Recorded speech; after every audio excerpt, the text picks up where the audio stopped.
Tiga.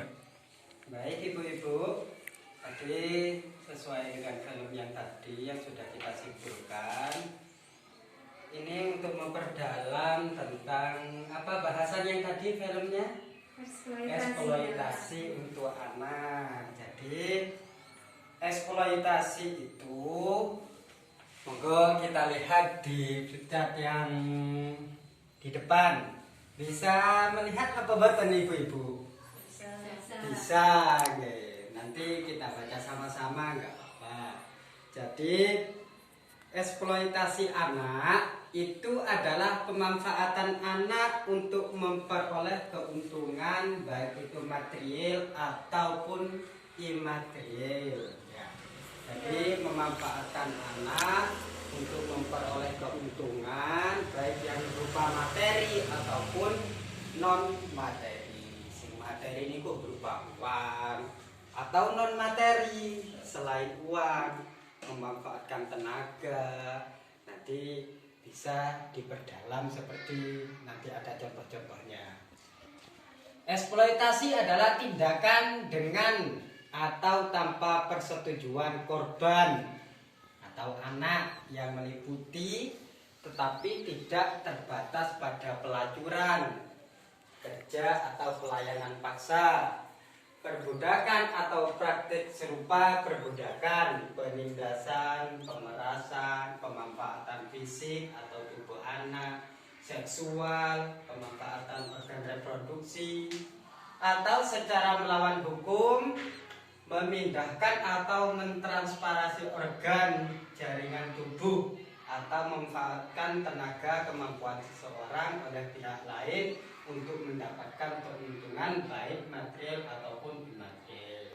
Jadi intinya ibu-ibu, eksploitasi itu adalah pemanfaatan anak untuk memperoleh keuntungan baik yang berupa materi ataupun non materi. Ya, paham ya ibu-ibu? Nggih. Nah, menawi boten paham aja tanggal, boten apa. Kalau memang sudah paham, kira-kira tadi kita sudah nonton film tentang eksploitasi anak di Pulau Nias. Di daerah sekitar kita wonten apa boten eksploitasi anak itu? Memanfaatkan anak untuk bekerja biar dapat keuntungan. Kira-kira itu apa boten?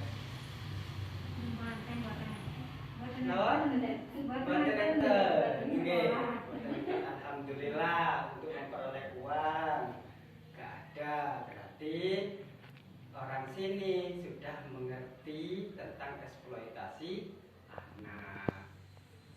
Ada yang berupa materi, anak disuruh kerja biar dapat uang, itu eksploitasi anak berupa materi, keuntungan yang materi. Ada yang non materi juga, nanti kita jelaskan.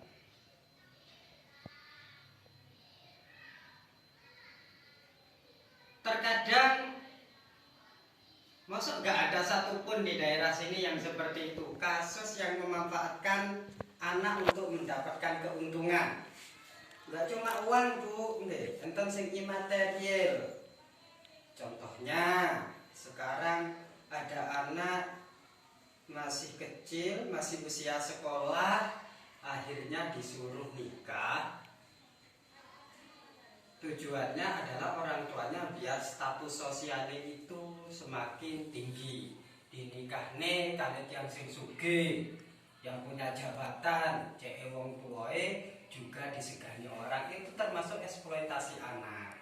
Nggih, paham nggih? Jadi ada orang tua gak mau menyekolahkan anaknya disuruh ngemis, itu juga termasuk eksploitasi anak. Jadi eksploitasi anak itu dibagi dua, ada yang mendatangkan keuntungan materi ataupun non materi. Banyak kasus-kasus terjadi bu. Bisa dilihat di sini. Ada contoh-contoh eksploitasi yang sering terjadi di daerah sekitar kita. Pemanfaatan tubuh anak. Nah, nanti bisa dilihat di situ di buku pintar halaman 41. Nah, di buku pintar halaman 41. Itu sudah dibuka ibu-ibu nggih? Nah, ada contoh-contoh di situ eksploitasi anak. Yang pertama, pemanfaatan tubuh anak. 1. Anak yang dilacurkan atau anak dijadikan pelacur. Anaknya disuruh berpakaian minim, disuruh masuk ke diskotik, menjadi pelayan. Tujuannya apa? Biar anaknya itu mendapatkan uang. Padahal itu anaknya masih usia sekolah dan masih ingin belajar. Tidak boleh eksploitasi anak, bisa terkena pidana nanti. Ada pornografi anak. Pornografi anaknya dipakai di seksi, difoto, kemudian fotonya dijual, dijajah. No, nggak boleh. Anak mengalami kecacatan yang digunakan untuk memancing rasa iba. Anak cacat masih kecil, biasanya ini sering terjadi. Ada anak cacat masih kecil dibawa untuk mengemis, dimanfaatkan biar orang-orang itu kasihan melihatnya. Oh, Bu Atem, oh Bu Ima, anaknya ternyata cacat. Kemudian dibawa ngemis, dibawa lampu merah. Nah, itu termasuk eksploitasi anak. Gak boleh, meskipun orang tuanya sendiri. Nggih, paham nggih? Yang kedua, contoh-contoh eksploitasi anak, pemanfaatan tenaga. Ini banyak, terlebih lagi di Pulau Nias tadi. Anak disuruh memecah batu, disuruh kerja. Kemudian biar mendapatkan uang, padahal masih usia sekolah. Atau anak bekerja lebih dari 3 jam sehari secara terus-menerus. Jam 7, jam 8, jam 9 terusan kerja.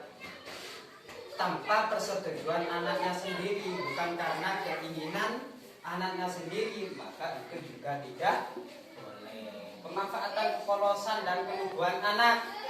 Ini biasanya yang imaterial. Anak disuruh nikah biar status dengan orang kaya. Tujuannya status sosial orang tuanya biar meningkat. Itu nggak boleh. Paham ya ibu-ibu? Jadi eksploitasi anak itu sering terjadi di daerah sekitar kita tanpa kita sadar.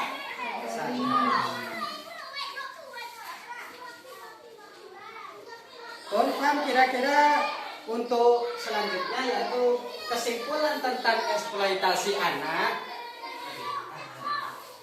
adalah pemanfaatan anak untuk mendapatkan keuntungan imaterial ataupun materi itu tidak boleh. Tidak boleh deh. Jadi sebagai orang tua jangan sampai memanfaatkan anak untuk mendapatkan uang. Apapun bentuk eksploitasi terhadap anak untuk tujuan keuntungan sosial dan ekonomi atau keuntungan yang lain itu tidak dibenarkan. Anak dinikahkan biar status sosial orang tuanya lebih tinggi, gak boleh. Anak disuruh kerja biar dapatkan uang, juga tidak boleh. Kecuali atas persetujuan anaknya sendiri. Kira-kira ada pertanyaan apa boten? Ada pertanyaan apa boten? Ibu-ibu kan sering guru anaknya. Ibu Ima, ada pertanyaan tentang eksploitasi anak? Ini ada eksploitasi tindakan dengan atau tanpa persetujuan. Tadi kata Bapak, kalau memang anaknya mau, tidak apa-apa. Ya. Usia kerja itu minimal usia berapa? Usia di atas usia sekolah. Jadi anak-anak ketika masih usia sekolah itu jangan kerja. Dengan atau, nah, maksudnya itu ketika anak, biasanya kan ada anak mau kerja, tapi tujuannya untuk membantu orang tua, dengan keinginan untuk membantu orang tua, tapi dengan batasan tertentu, sekiranya tidak mengganggu, tidak mengurangi waktu sekolah anak, dan juga tidak mengurangi waktu bermain itu anak. Kadang-kadang ibu-ibu kan sering ayo tugasaken niki anak kan itu masih wajar. Tapi kalau sudah mengurangi waktu sekolah, anak-anak jadi terlantar, mengurangi waktu bermain anak dan lain-lain, maka itu gak boleh. Kalau anaknya mau mandiri sendiri gak masalah, tapi asalkan catatan gak boleh menyita waktu sekolah, gak boleh menyita waktu untuk bermain. Paham nggih? Demi pertumbuhan perkembangan anak. Terus sampai ngengken anaknya nggih nopo itu bukan bentuk eksploitasi. Jadi eksploitasi itu untuk mendatangkan keuntungan. Anak disuruh nulis juga eksploitasi. Jadi kita sepakati mulai dari sekarang karena kita sudah belajar P2K2 ini tujuannya untuk biar anak kita tidak ada unsur eksploitasi. Paham nggih? Nggih.